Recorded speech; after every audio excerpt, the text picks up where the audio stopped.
People are aware that Netflix is a vessel for mass psychological warfare. The co-founder of Netflix, Mark Randolph, is the great-nephew of Edward Bernays. Edward Bernays is known as the father of propaganda, and Edward Bernays himself is the nephew of Sigmund Freud, who's known as the father of psychoanalysis. So Bernays took his understanding of Freudian psychology and applied it to mass communication and manipulation of the collective unconscious. He worked for both the CIA and the military in the realm of psychological operations. And in 1928, Bernays wrote a book titled Propaganda.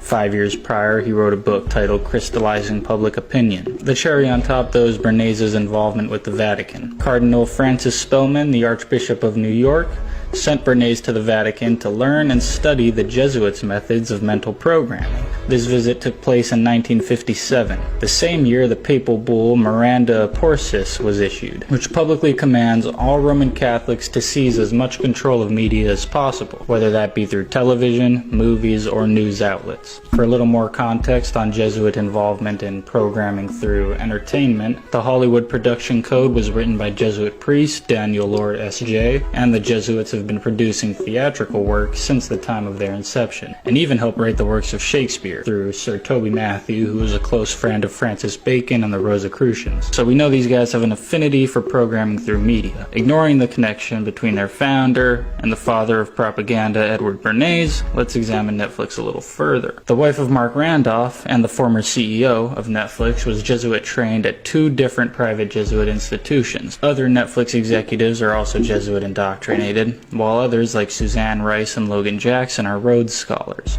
The Cecil Rhodes Scholarship Program is to funnel the brightest young minds to Oxford and indoctrinate them into globalist alliance. It was stated by Cecil Rhodes at the time of his death in his will that he wanted to create a secret society that was modeled after the Jesuit order.